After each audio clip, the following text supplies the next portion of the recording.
superpower during World War II and got into the Cold War with the Soviet Union. Tragically, Franklin Delano Roosevelt died in April of 1945. He had many stellar accomplishments as president. And Lyndon Baines Johnson was the 36th president of the United States from Texas, a Democrat. He served from 1963 to 1968. He was vice president under John F. Kennedy, and he tragically became president when John F. Kennedy was tragically assassinated in November of 1963. And Lyndon Johnson had the Great Society programs in the war on poverty. He approved Medicare, had Medicare approved through Congress, Medicaid, housing urban development, Job Corps, assistance to poor students. And his greatest accomplishment was the Voting Rights Act in 1964, which fulfilled the 15th Amendment that granted voting rights to everyone. He had the poll tax abolished to help minorities. This helped minorities vote. However, Lyndon Johnson's greatest downfall was the Vietnam War, which the Gulf of Tonkin incident was alleged that a Vietnamese ship fired on one of our ships in the Gulf of Tonkin. And Lyndon Johnson sent combat troops in. The war greatly escalated from 1965 to 1968. This led to anarchy in America, and inflation went up, interest rates went up, and national debt went up due to the Vietnam War. This affected generations for years to come, and also adversely affected succeeding administrations. And Lyndon Johnson didn't run for re-election in 1968. And Jimmy Carter is another example of a populist. He was the 39th president of the United States from Georgia. Served from 1977 to 1981. He was elected in 1976 over Gerald Ford. And he inherited a poor economy and a military from the Vietnam War. And Congress had cut funding for the military, and our military was in decline. And due to the Arab oil embargo in 1973, the prices were real high for goods. And the human rights was improved under Jimmy Carter, which helped poor people. Jimmy Carter added 9.3 million jobs when he was president. However, the misery index was real high under Jimmy Carter with a 12.4% inflation rate, 21% interest rate, and 7.5% unemployment. Although Jimmy Carter did have the Camp David Accords between Israel and Egypt that helped his foreign policy legacy. The beginning of the downfall of the Jimmy Carter administration was the hostage situation in Iran, in which the Iranians took 60 American hostages in the Iran embassy, held them hostage, and Jimmy Carter authorized a rescue mission that failed in the desert of Iran. And we had 7 of our helicopters crash, and 8 of our servicemen were killed. Jimmy Carter was unable to negotiate a release to the hostages. And this made him seem weak. We had a misery index of over 20%. Jimmy Carter left office with a 34% approval rating. Although many of the things that happened in his administration were not his fault, he left with a mixed legacy with some accomplishments and some failures, like most populists. Ronald Reagan was the 40th president of the United States, and he's the next populist president. He served from 1981 to 1989. He's a Republican from California. Inflation went down under Reagan, although he cut social programs. He was a former governor of California and former president of the Screen Actors Guild, and he carried 40 states over Carter in a landslide. And Reagan believed in less government to help the poor. And one of Reagan's biggest quotes is, "Government exists to protect us from each other. Where government has gone beyond its limits is protecting us from ourselves." He had huge cuts for individuals and corporations, huge tax cuts for individuals and corporations, mostly for the wealthy. And he had social security benefits cuts along with cuts to help poor people, social programs to help poor people were cut. National debt went up. as inflation went down, unemployment went down, interest rates went down. This helped poor people. But Reagan preferred local and state control of the educational system. He opposed Carter's Department of Education, which many believe has hurt minorities. And he increased military spending, which improved our ability to deal successfully with the Soviet Union. And the Berlin Wall came down in 1989. However, how did all this affect the poor people is debatable. And I'll leave the floor open to debate now and questions. I'm finished with my section on the 20th century. So I know that Roosevelt beat Herbert Hoover because Hoover was the president during the Great Depression, and his ideology was a limited government. And even though he was for the people, he just didn't want to give them direct aid. So do you think that Roosevelt populist view is something that caused him to beat Herbert Hoover? Yeah, at that point, with the economy being in total collapse, we needed government to step in and help. And Hoover had that the New Deal's programs that helped poor people and help stimulate the economy, get jobs, and get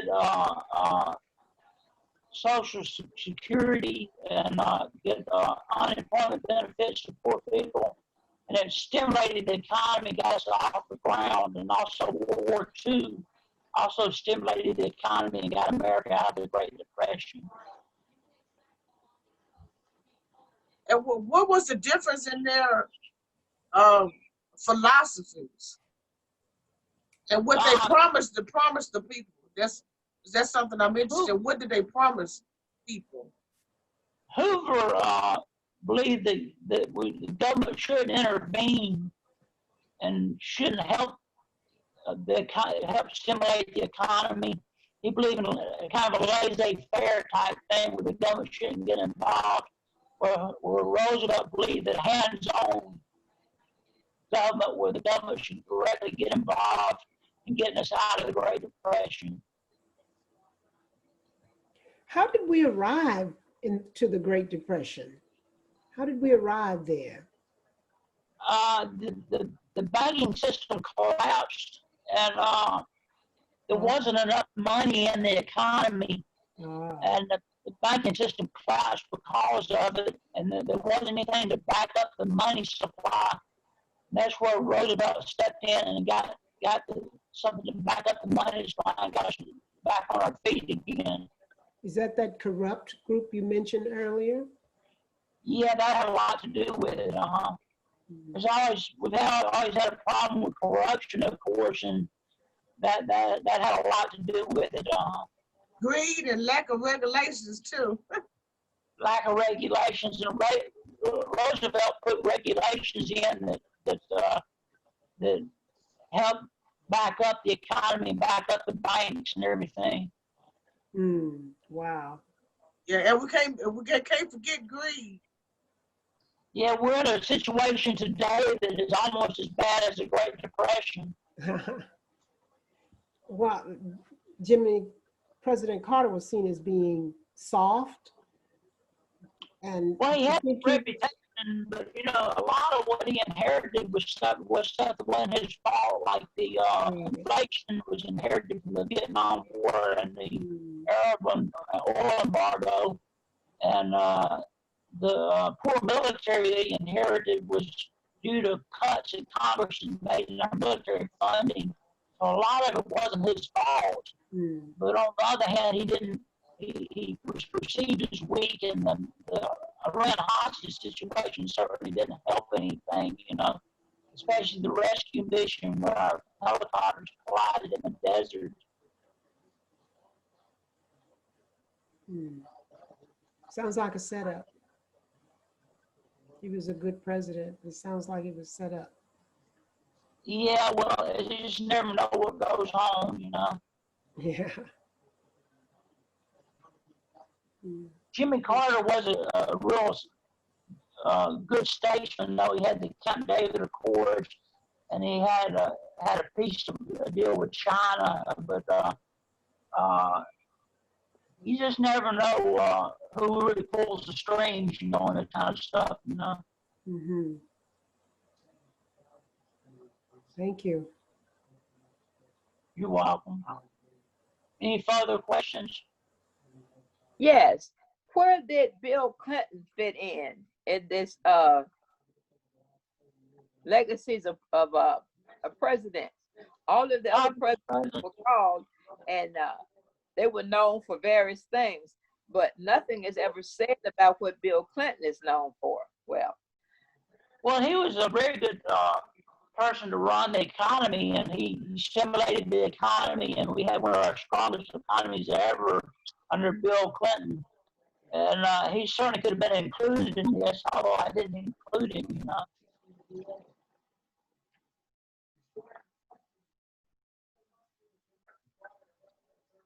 We were the world's only superpower when Bill Clinton was president, and that was for a reason, because we had such a strong economy, a strong military too, Teamwork. So now, is his quote unquote sexual activity or whatever that come from all of his agreements, all of the things that he had been popularly known for and his accomplishments? Did that have anything to do with it to come from that? I better not get into that. I wouldn't know anything about that stuff, Well, I was thinking that had he not been as he was, all of these quote unquote sexual allegations have come to be if Bill Clinton if the Bill Clinton had not been known for all of his achievements. He might have had a worse fate, I guess, because I guess his economic achievements were able to get him out of trouble. Is that what you're saying? Yes. All of his Yeah, achievements were all until that allegations came about. Yeah. I guess his economic achievements were what got him out of trouble, Yes. Any further questions?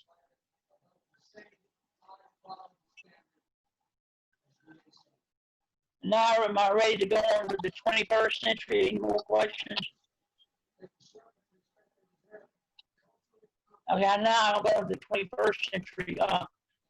The 21st century started, of course, with George W. Bush. The first one I'm going to include as a populist president was Barack Obama, who was the 44th president of the United States from Illinois. He was elected in 2009, a Democrat, and he beat Republican John McCain of Arizona in a landslide in 2008. Obama carried a total of 69 million votes, the highest amount ever won by a presidential candidate. This represents more than 43% of the population. Obama carried 365 electoral votes to 173 from McCain. Obama won 52% of the popular vote to 45% from McCain. McCain won 55% of the white votes. 43% of the white voters voted for Obama. And 66% of eligible voters voted. 96% of black voters went for Obama, and 13% of the electorate was black voters. The Affordable Care Act was passed under Barack Obama for the working poor, which also was known as Obamacare. This was in March of 2010. And Osama bin Laden was assassinated in May of 2011. The war in Iraq ended in December of 2011, or substantially, I don't say effectively ended in December of 2011. Barack Obama was re-elected president over Mitt Romney in 2012 with 51% of the popular vote, 332 electoral votes. He believed international trade And the unemployment rate fell from over 9% under George W. Bush to 4.4% under Barack Obama. Barack Obama had made substantial achievements as president. And his saying as president was, "Yes, we can." And Bernie Sanders is my next example of a populist candidate. He was an independent from Vermont, and he lost to Hillary Clinton in 2016 for the Democratic nomination. Although he was never elected president, he carried 22 states and over 13 million votes. He had the support of the majority of young voters of all races. He believed in more government to help the poor. He had the support. He supported universal health care, and he believed in health care for all as a right and not a privilege. He was for making health care more affordable, and also for making higher education more affordable. He is for free tuition, for forgiving student debt. He was for Bernie Sanders was for raising the minimum wage to $15 an hour. Bernie Sanders was also for improving workers' benefits, including sick leave, vacation, and maternity leave. And Bernie Sanders was for bringing back strong labor unions. And also Sanders was for ending reliance on fossil fuels and relying instead on solar power as a way to combat climate change. Bernie Sanders was making Wall Street and big banks accountable to the average American. And Bernie Sanders was making Social Security remain solvent and was for all social programs, including expanding Medicaid. Now, my last example of a populist president is our current president, Donald J. Trump, the 45th president of the United States. He's a billionaire reality TV star from The Apprentice and a right-wing populist. And he's from New York. And he is an anti-establishment populist. He appealed to workers who believed they weren't living the American dream under Obama. His slogan was, "Let's make America great again." He narrowly defeated Hillary Clinton in the Electoral College while losing the popular vote by around 2%. He narrowly carried states that were usually Democrats, such as Pennsylvania, Wisconsin, and Michigan. Trump won 304 votes compared to 227 for Hillary Clinton. He was a nationalist and opposed trade with China, and the unemployment was only 3.5% under Trump with COVID-19 hit. However, his handling of COVID-19 has been questioned, as well as his handling of rioting due to the George Floyd incident and many other instances which Afro-Americans have been mistreated by police. He's for building a wall in Mexico to keep the immigrants out, in spite of his billions of dollars in cost. And he's the first president to be impeached in their first term. The presidential election is coming up on November 3rd, 2020. The incumbent Republican Donald Trump of New York is running against the Democrat Joseph Biden of Delaware. Biden was vice president under Obama from 2009 to 2017, and a senator from Delaware from 1973 to 2009. Mike Pence is Donald Trump's running mate, vice president. He's from Indiana and the former governor of Indiana from 2013 to 2017. And Kamala Harris is Biden's running mate. She's a senator from California from 2017 to the president. She was attorney general from 2011 to 2017. In July 2020, the U.S. Supreme Court ruled in Cefalo versus Washington that states have the power to require presidential electors to vote faithfully for their party's candidate for president. I encourage all registered voters to vote on November the 3rd, 2020 as our constitutional duty. I want to thank the Mississippi Humanities Council for inviting me to speak today, and also Mississippi Community Library of Mississippi. And I want to ask everybody anybody that wants to ask questions can. And at the end of this, I want everybody to fill out an evaluation form on the chat. Well, you can download the evaluation form from the a chat. Yeah. Or if yeah. you don't have, if you can't download it from your smartphone, please put your email in the chat and we'll email it to you. And we have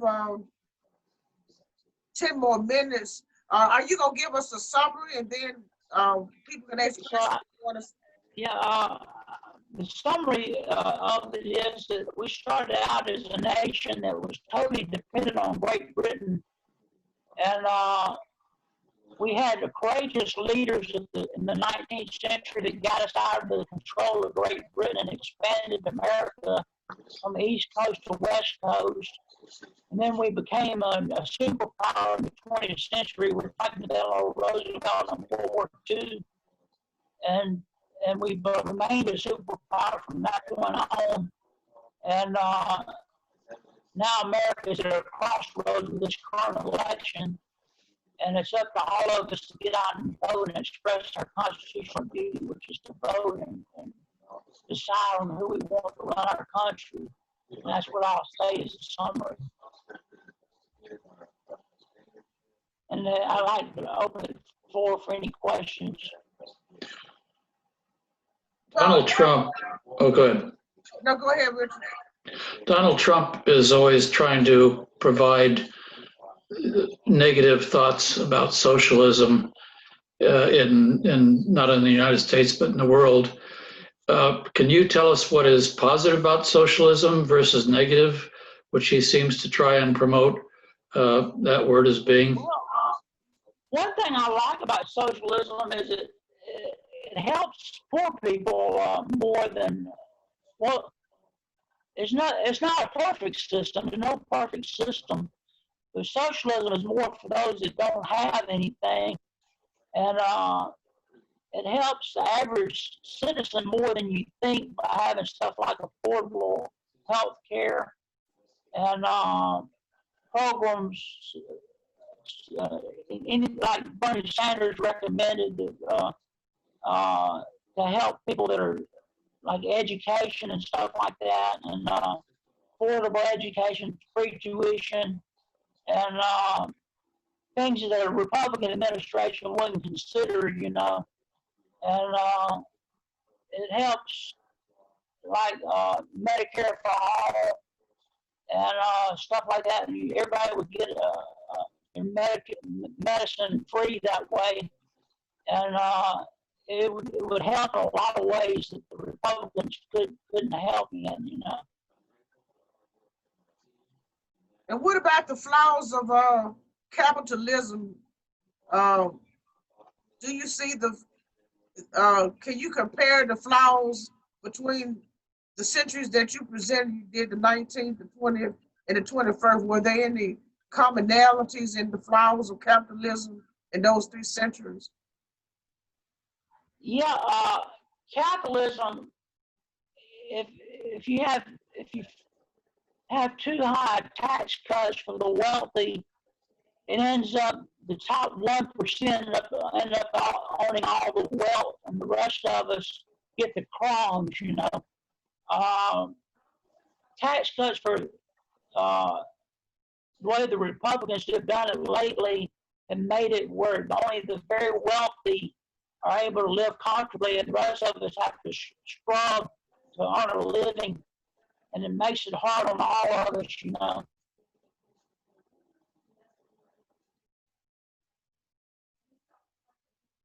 Capitalism has been mentioned here recently about in the news about the ills of capitalism. What is this fear tactic that President Trump uses? It's impossible to overlook. He based everything on fear. Does that mean that he is a closet fear person. He fears everything if he's not in control of it. Yeah, And he's like a classic authoritarian, it's never been experienced in the history of the United States. I never have known a president like him that is an authoritarian that thinks he needs to be in control of the whole thing. And he really doesn't have the authority of the Constitution to do it, but he goes ahead and does it anyway. hmm.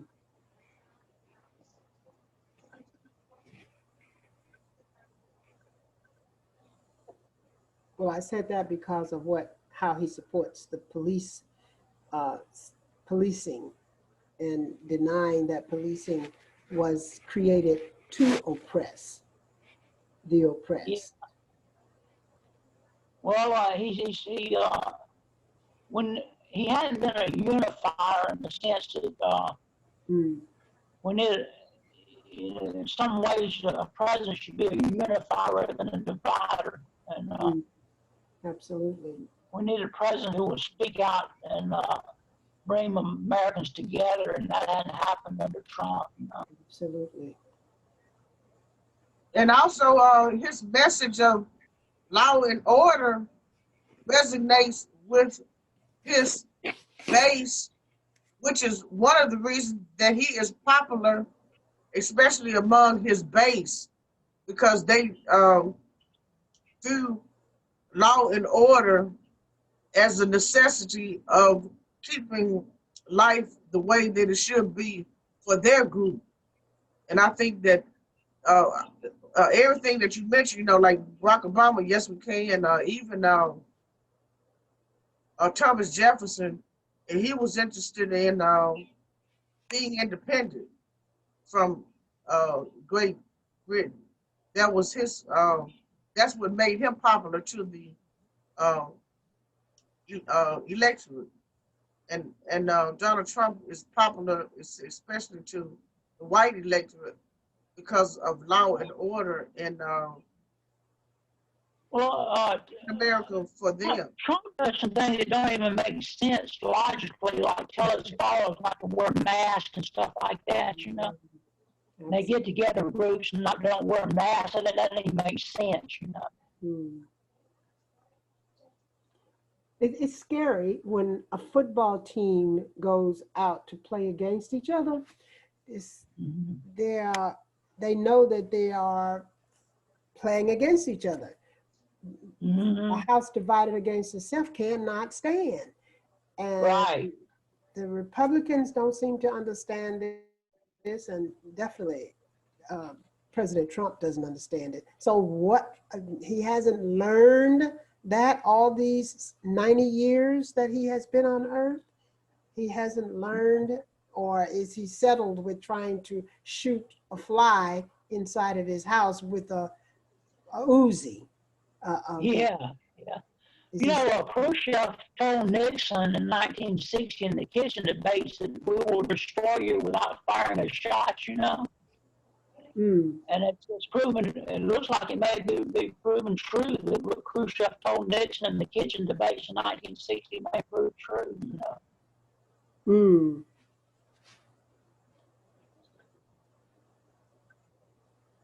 How did he kill him without firing a shot? That meant they were going to take us over without going to war. We would fall from within. Right. That's how you destroy a giant. You cannot destroy a giant. He has to destroy himself. That's how the Roman Empire and every major empire is falling from within and not from without. Yes. It can be very effective. Yeah. Because they had beauty within, and they just collapsed because they couldn't make just laws inside their own country, Inside their own empire, back in the Roman Empire days. Rome got divided into two parts before it fell. Constantinople was one part of the Roman Empire before the end, and others,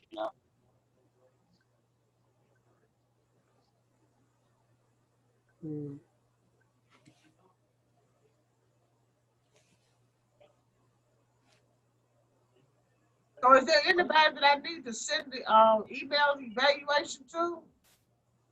They can't get it from the chat.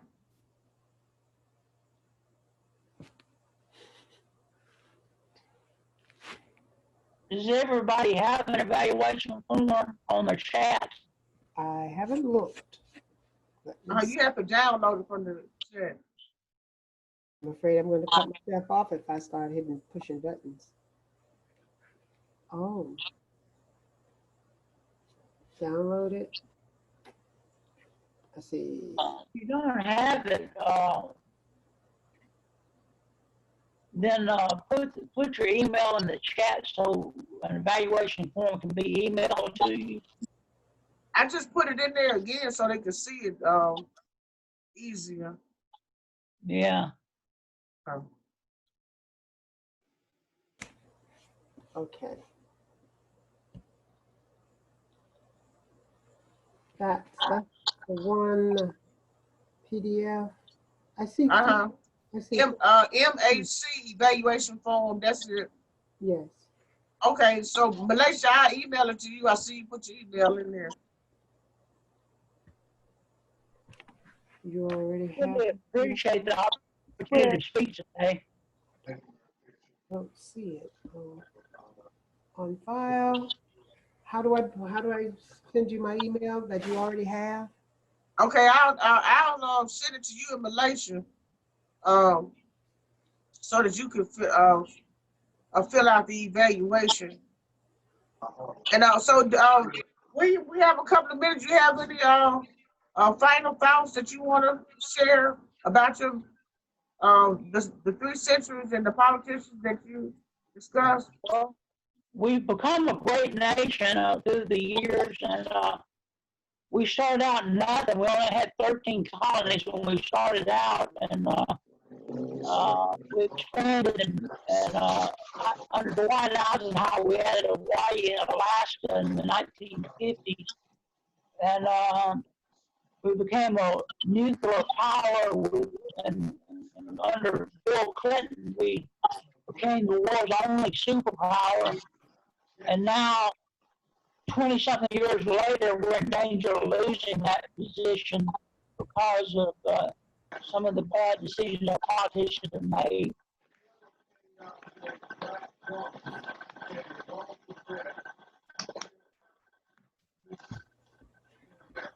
This is a very important election coming up.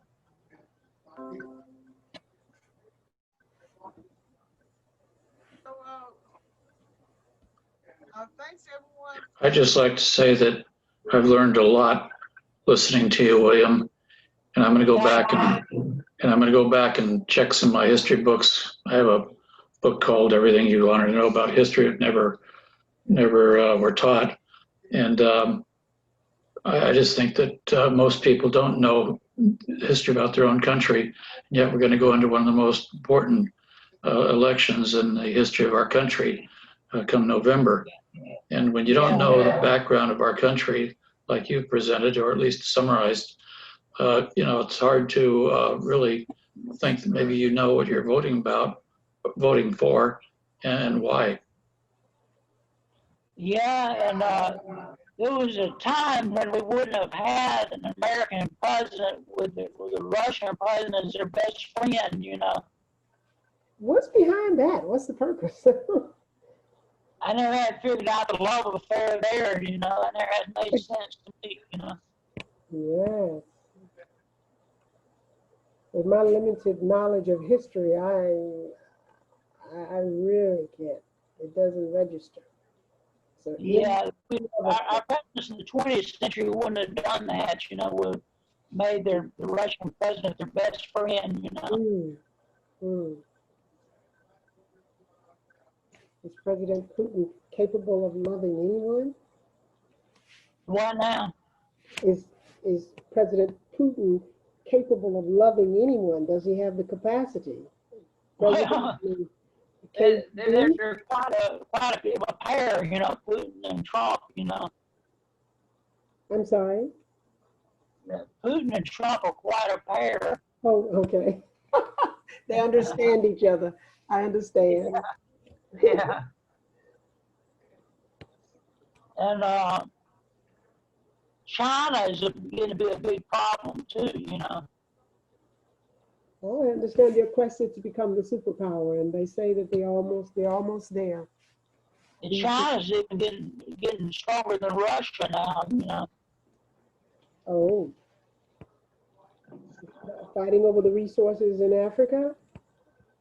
Yeah, they're building their navy up, and they're building their nuclear forces up, and then you got nations like North Korea and Iran that have nuclear weapons. Mm-hmm. And it's really a dangerous world we live in today, and the chemical and biological weapons. Then what happened in 9/11, you know. So it's a more dangerous world than we've ever had, you know. That's scary. And we need somebody better to lead us, you know, in a bad situation like this, you know. Absolutely. I agree. Our time is up. Everyone. I really am thankful for the Mississippi Humanities Council for inviting me today, and also for giving me the opportunity to speak. Yeah, on behalf of the Community Library of Mississippi, we're glad that William Trest was our speaker for the virtual history speaking series, and this is Community Library of Mississippi goes virtual, which was funded in part by Mississippi Humanities Council. And I've enjoyed the presentation myself. And our next event is, I think it's next Tuesday, which is juvenile offenders reform, which will be presented by Rosemary Jenkins. She lives in, she's a columnist in Los Angeles. That writes for a newspaper in Los Angeles, California. And then after that, Malaysia, she's here today. She will be doing, she's a native Mississippian from Holmes County. She will be doing Mississippi Library history. And all of our speaking events are during the lunch hour from 12:30 to 1:30. And this presentation will be on YouTube and also on Community Library Facebook page. And I want to thank everyone for coming. Thank you, William. Very great, informative. You're welcome. I really enjoyed it too. Yes, yes. And you all, we'll see you guys hopefully next Tuesday at some of the other events. All right, you all take care. Thank you. Peace and happiness, everyone. All right, peace and happiness. Thanks. Bye-bye.